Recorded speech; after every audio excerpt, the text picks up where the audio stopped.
Hi dears, പുതിയൊരു വ്ളോഗിലേക്ക് എല്ലാ കൂട്ടുകാർക്കും സ്വാഗതം. ഇന്നത്തെ വ്ളോഗ് 4 മണിക്കത്തെ കുറച്ച് വിശേഷങ്ങളായിട്ടാണ് ഞാൻ വന്നിട്ടുള്ളത് കേട്ടോ. അപ്പോൾ വീഡിയോ എല്ലാവരും കണ്ട് സപ്പോർട്ട് ചെയ്ത് തരാം. ഇഷ്ടപ്പെടുകയാണെങ്കിൽ ലൈക്കും ചെയ്യാം കേട്ടോ. ഇന്ന് 4 മണിക്ക് ഞാൻ പഴം പൊരിക്കാണ് ചായക്കടി കേട്ടോ. അപ്പോൾ നമ്മളെ അളിയന് ഒരു നീന്ത്രപ്പഴത്തിൻ്റെ കൊലയൊക്കെ കൊണ്ടു തന്നീനു. അപ്പോൾ അത് കൊടുന്നപ്പോൾ ചെറുതായിട്ട് കളറ് മാറിയിട്ടുള്ളതിന്. അപ്പം ഇന്നും ഇന്നലെയൊക്കെ ആയിട്ട് നല്ല പഴുപ്പയിക്കണം. ഇന്നലത്തിലേറെ കൂടുതൽ ഇന്ന് പഴുപ്പയിക്കണം. അപ്പോൾ ഞങ്ങൾ പുഴുങ്ങിയിട്ടും വറുത്തൊക്കെ കൊടുത്ത് മക്കൾക്ക് അങ്ങനെയൊക്കെ ചെയ്തു. അപ്പോൾ ഇന്ന് ഞാൻ 4 മണിക്ക് കുറച്ച് പഴം പൊരിക്കാമെന്ന് വിചാരിച്ചിട്ടോ. അപ്പോൾ ഞാൻ പഴം പൊരിക്കണത് ഇങ്ങനെയാണ്. എല്ലാവരും പല രീതിയിലാണല്ലോ മാവൊക്കെ ഉണ്ടാക്കൽ പഴം പൊരിക്ക് വേണ്ടി. അപ്പോൾ ഞാൻ ഉണ്ടാക്കുന്നത് ഇങ്ങനെയാണ് കേട്ടോ. ഞാൻ 1.5 കപ്പ് മൈദപ്പൊടിയും 2 സ്പൂണ് ഗോതമ്പ് പൊടിയും അതുപോലെ കോൺഫ്ലവറും 1 സ്പൂൺ ഇട്ട് കൊടുക്കണം കേട്ടോ. അപ്പോൾ ഈ കോൺഫ്ലവർ ഇട്ട് കൊടുത്താൽ എന്താ വെച്ചാൽ നല്ല മുരിമുരിഞ്ഞ് കൈകാണ്ട് കിട്ടും. അതിന് വേണ്ടിയിട്ടാണ് ഞാൻ കോൺഫ്ലവർ ഇട്ടത്. അതുപോലെ കുറച്ച് ഈസ്റ്റ് ഇട്ട് കൊടുക്കുന്നുണ്ട്.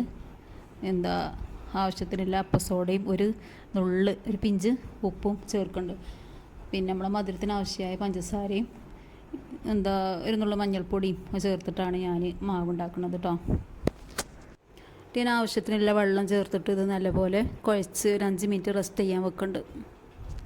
ഗോതമ്പ് പൊടിക്ക് പകരം നമുക്ക് അരിപ്പൊടി ഉണ്ടെങ്കിൽ അതും ചേർത്ത് കൊടുക്കട്ടോ. അപ്പം കയ്യിലില്ലാത്തതുകൊണ്ടാണ് ഞാൻ ഗോതമ്പ് പൊടി ചേർത്തത്. അപ്പോൾ ഇത് നമ്മുടെ ചായയും തിളച്ച് കിട്ടിയിരിക്കണ്. നമ്മൾ സ്കൂൾ വരുന്ന ടൈം ഏതാണ്ട് ആയി തുടങ്ങിയിരിക്കണം. ഞാനങ്ങനെ എണ്ണക്കടി അധികം ഉണ്ടാക്കലില്ല കേട്ടോ. കാരണം ഇവിടെ ഷുഗറില്ലോലും ഒക്കെ ഉണ്ട്.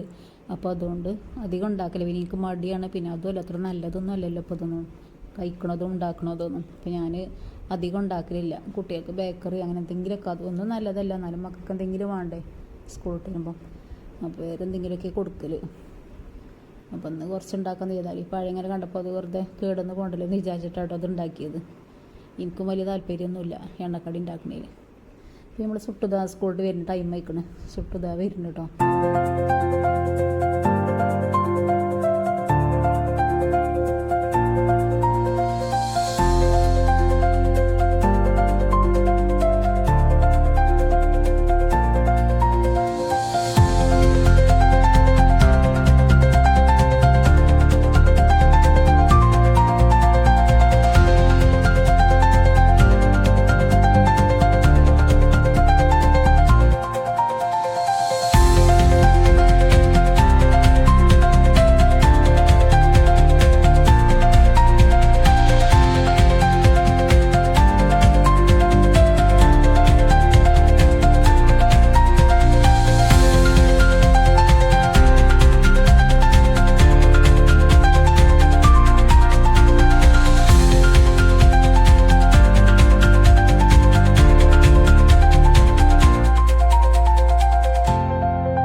അങ്ങനെ നമ്മളെ പഴംപൊരി ഇത് അവിടെ സെറ്റായി കിട്ടി. അടിപൊളിയായി വീർത്തൊക്കെ വന്നിട്ടുണ്ട് കേട്ടോ.